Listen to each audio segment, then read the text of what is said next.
Hello, my name is Antoinette Londejean, and it is an ultimate honor and pleasure to be here with Ramos Pinto, which is in and of itself an incredible company that we will learn about over the next 20 minutes.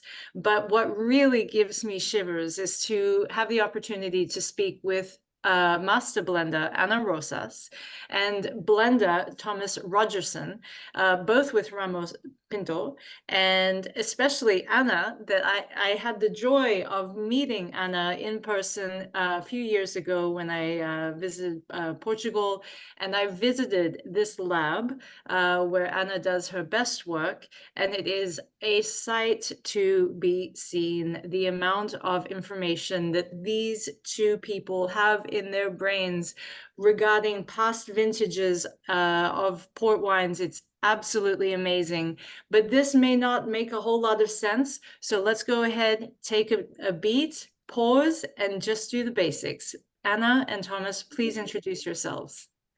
So I'm Ana. I'm the master blender of the port wine, Ramos Pinto port wine. I start working as a head of the lab, and at the same time I start tasting, and so I had quite a few years of tasting.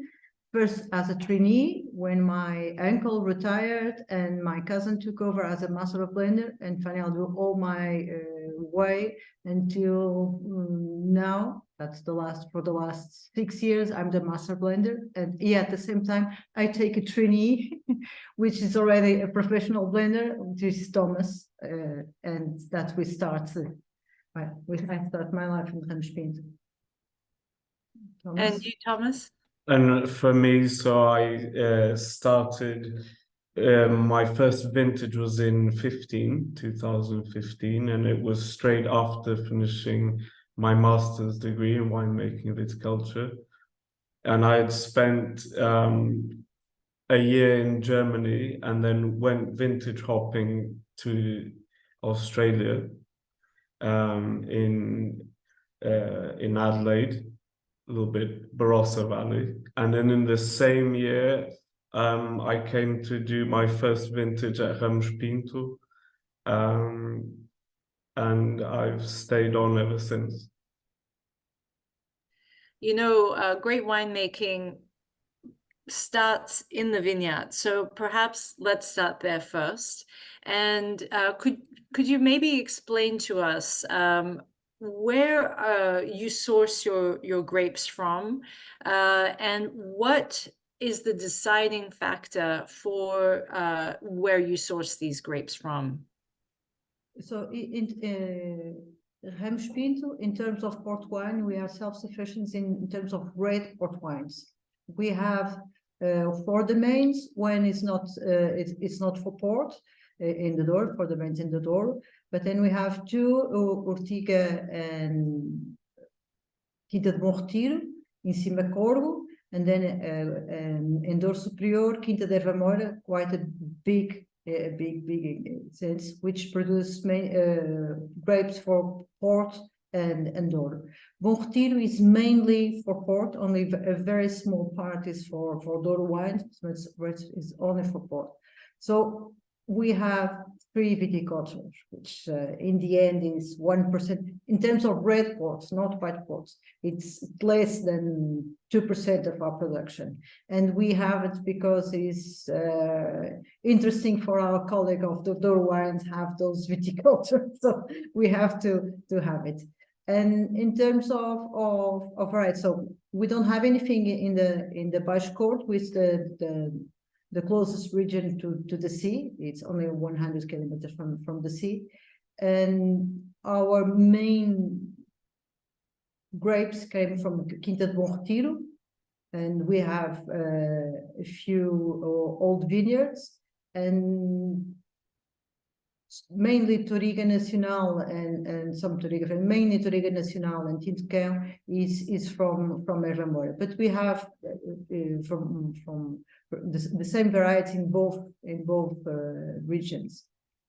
And so what we need is exactly know where is the time of picking. Besides all the viticulture here is decide the time of picking. Everything we do in the lab, it's not enough. We have to go to the vineyard and taste and decide by taste. So only the analysis is only a complement of what we taste. And but we have anything. Well, it's very special for a company of our size to be able to work with so many grapes that are our own production. So probably the highest percentage in the Douro. And it's incredible because we have some of the oldest plots of very old field blends, old vines, very concentrated production, so very low yielding plots. And we've identified, even on one plot, 63 different varieties in one plot. So it's actually this plot behind us. And it's quite special to be able to go into the vineyard and try and determine when we're going to harvest this, because sometimes varieties can ripen up to 2 or 3 weeks difference. So maybe from the 70s and 80s, Ramos Pinto conducted a study on varieties, selecting from the field blends what we're going to produce high quality ports with. And the top 5 from the 82-83 study presented at the university, the local university, was Touriga Nacional, Touriga Franca, Tinta Barroca, Tinta Roriz, Tinto Cão, and these are probably known as the big 5 varieties now. But we have over 120, 130 varieties to work with. Besides that, we use a lot of other varieties. We use Tinta da Barca, we use Solzão, you use Morisco. We are planting other varieties, a little bit old-fashioned, like Tinta Francisca, Touriga Fêmea, Touriga Brasileira, which you still don't know. Tinta Francisca, we know. We used to have a Tinta Brasileira and Tinta... we really don't know how they're going to start, but this huge quantity of varieties, and besides the field blends, the different quintas, and in the quintas, different exposition, everything, we can have a lot of completely different wines during all the vintage, and every year are different. Some years, ours, Touriga Franca from Erva Moura are good. Some years, Touriga Franca from Douro Superior is not the perfect. So we have Touriga Franca from Old Vines and Touriga Franca from Bom Retiro. So this huge quantity of varieties that we can work, it's a privilege. It's amazing. I can only imagine what harvest looks like at Ramos Pinto with all of these different grapes coming in at different times. I mean, the winery itself must be a heaven of chaos during harvest, and I can't imagine how thrilling and exhausting it must be for you to keep track of everything as things are progressing along. And that's today's story, but I really would love to take a second for you to explain to us what it is like to have a library of vintages of wines going back that play such an important part in the blending process. How do you keep track of everything? It's amazing, but could you elaborate a little bit on how that all works? So, in fact, the stock belongs to Ramos Pinto. So all the library of wines belongs to Ramos Pinto. We only take care of that stock, and we always have to keep in mind to have the same quality and quantity of stock for the next generation. So we need to work in the wines, the old wines, to have the same type of wines during the years, and we work in quite long cycles, 20, 30 years and more years. So we need to decide every vintage after the vintage. So, but with very young wines, which wines we are going to age as vintage rubies. So in a short term will be out of stock or bottle as a vintage LBV or bottle a young rubies and ruby reserves. And the rest of the stock is going to stay. How they're going to age, if they're going to be reserve tawny, or they're going to be, or they achieve to be a very, very old tawny, or something like the very special wines that we put apart to be as a bonificateur, something salt and pepper to finish the last touch of bitter. So in fact, we learn that by tasting and by learning with the others. It's nothing special. It's only our palates and the way we are educated to decide which decision we're going to take on this particular place. That defines the style of the house, the stock of the house, and the style of a port wine house. Thomas, I don't know which you have. Well, it explains a little bit why the role is more about blending than winemaking per se, because every vintage we're replenishing our stock that we have basically sold to the market, and these new wines are going to start their pathways that then we're going to send them down their routes, whether it's down the oxygen route and you start to create your tawny ports, or if it's in your reductive style and you create your bottle age ports, your LBVs and your vintage. So then you taste and you decide, and you decide to educate your wines and create these paths for them. It's for someone who's not a master blender or a blender working in the Douro, it's quite overwhelming to try to grasp how many different styles you are approaching to bottle and to release to market.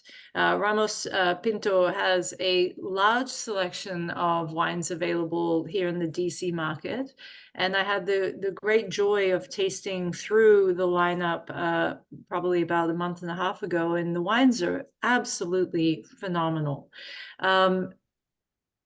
If you could tell us, how do you, we touched on the viticulture. Once you get the grapes in, how do you extract the juice from the grapes? And where exactly do you think the wine is going to go from there? It's not so clear cut as with winemaking, where you know it's going to go exactly from the press to the barrel and it just sits there and then we get to release it. There are a few more steps in the winemaking process, such as the addition of the spirit. Could you walk us through, as generally as you can, the process, winemaking process? Do you want to answer, Thomas? So it's actually quite simple, and they're quite short fermentations, and then we're going over and over again, finding our plots at the best point that we can harvest them. And sometimes our decisions will always start on the vineyard. So it's the timing, it's which plots we're going to harvest together, or if we're going to vinify them separately. And everything is going to be hand harvested, so it's a lot of work. It's going to be hot and very steep, so people are hand harvesting. We bring the grapes to the winery, and we're going to decide.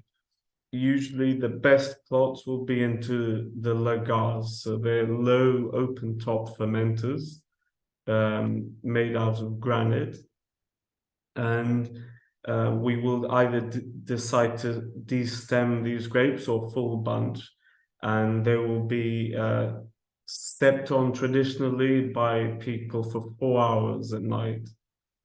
Nowadays, we complement this with the robotic treader as well. So we try to do both. and this will happen for 3 to 5 days, the treading at night. And when the sugar level has reached our fortification point, which we're going to decide it's going to define the residual sweetness of the wine at the end. So at that point, we're going to rack the juice off, add the brandy, the aguardiente, and press the skins. So, and we actually keep the pressing separate for later blending, because it's going to be the most intensely colored and the most tannic wine. So we can it's another blending tool that we have. So basically, it's the same process for the last 150 years. And after adding the brandy and having all the components of that batch separate, the two presses and the main wine, when we have a few of wines like that, we start blending, and is one of the most difficult blending sessions because the wines are completely unbalanced at that moment. They have a lot of tannin, they have still a lot of carbon dioxide because they've just finished fermentation, just stopped fermentation, not finished. A lot of sugar, a lot of acidity. They have a lot of everything and anything. Everything is imbalanced. But we try to do our best, and because we have finite numbers of bats, so we start blending, and by color, by experience, by flavor, we start blending wines for tawny families, or not vintage, not top vintage. We more top vintage, top tawnies, and the rest of the wines go to not to the lagar but to the cures, but they do exactly the same process. Also, if they are more intense in terms of color and tannin and fruity, or if they are more delicate, and we try to separate everything. But only after the first year we really start working on the future of the wines. These first blends are more or less to try to keep the maximum separate from that vintage, to see how they evolve along the first winter, the first spring, and only at the end of the year, just after the next winter, we start blending for a final type of wine. Well, you have my ultimate respect, and I'm sure the job, there's a lot of tasting on the job, but it doesn't stop there. I'm sure you enjoy port every once in a while at home in your own personal lives. Is there a style of port that you each tend to reach for when you're thinking about opening a bottle, and what food pairings, if any, other than just letting the port shine by itself, would you pair with your favorite port? My favorite types of port always depends of the occasion, what I'm going to do, with I am, and normally in terms of blending, I prefer blending tonics. Obviously, it's much more interesting. It depends if it's after dinner and we are going to be with some very sweet Portuguese dessert or something, maybe a tawny. If you are going to stay at the table for hours and eating cheese or fruits, I prefer a young vintage or late bottle. And it depends a little bit on, even at this moment, I like to do a little bit different things, have a very young vintage, a very young late bottle vintage we pairing with a steak or cabrito, como é que se diz?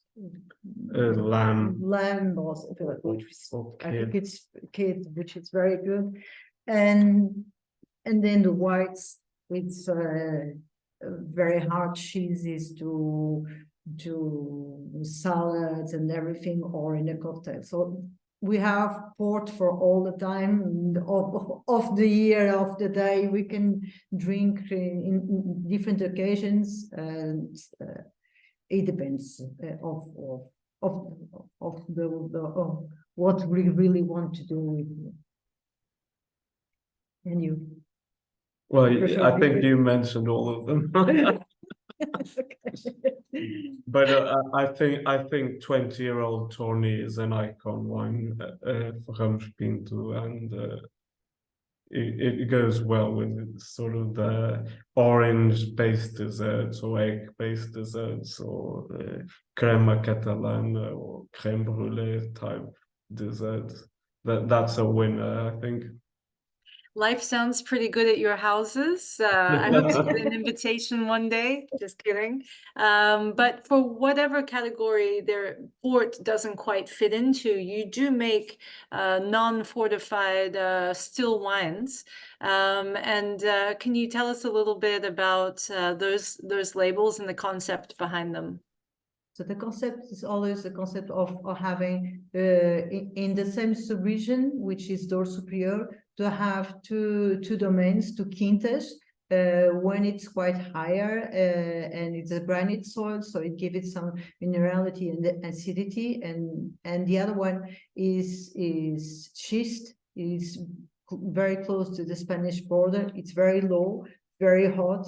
And the idea is in the white wines and the Douro wines, the red wines have always the same thing, some freshness from the Quinta dos Bonsar, which is the higher, and some more intensity and backbone from Erva Moura. So it's for both quintas we have more or less the same varieties, and it's quite interesting. They are quite close in a straight line, which in Douro is more or less impossible, but in a straight line could be 15-20 kilometers maximum.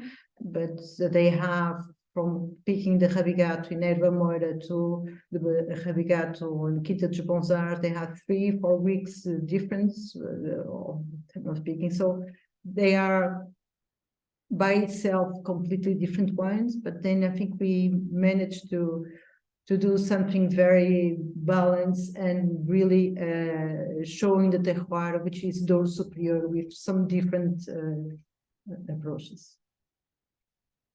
Thomas?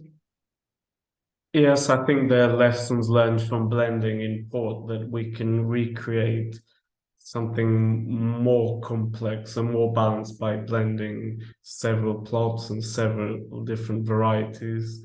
And the Duas Quintas is the name of that wine, is a great example and showcases the region very, very well. And it's the first year that it came out was in 1990. So compared to port, it's still a young project, but it's one of the wines that took Douro wine to all places around the world. So we were probably the first to be able to do that, and it's a very special wine for Portuguese wine history, I think. Well, it sounds like we've really struck on a couple of key points that emphasize how important Ramos Pinto is as a producer, not only for setting a standard of quality for the different bottlings you have in the port wine sector and also the non-fortified still wine, but also historically the influence that the company has made with the top 5 varieties, the study that is now has sort of marked the varieties that are commonly used in port wine today, and also this amazing bottling that was released in the 1990s that set a standard for non-fortified still wine worldwide for the Douro. So thank you once again for taking the time to meet with me. It is amazing to have the opportunity to hear your thoughts, both Ana and Thomas. Before we say goodbye, are there any last thoughts you would like to share with us today? Well, I would like to invite everyone who can to come to Douro and visit us. It would be a pleasure to show you our tasting room and to show us the Douro and how magnificent and unique it is. we have a lot of customers that visit Portugal every year, and I'm sure you will have even more visitors from DC coming to see you. So I hope everyone that is watching or listening has the opportunity to visit you, Ana and Thomas, and gets to meet you in person. And thank you very much once again. Thomas, did you want to share a final thought with us? Well, I was just going to say that the photos are backgrounds. They look amazing, but when you're actually in the door, it doesn't compare. So it's really breathtaking, and I think everyone should go and have a look for themselves. I could keep going, talking about the hospitality, the food, the weather, the general ambiance, but I know we all have schedules to keep a hold of. So thank you once again, and we will see you soon, I hope. Thank you. Thank you very much. Thank you. Thank you. It was a pleasure.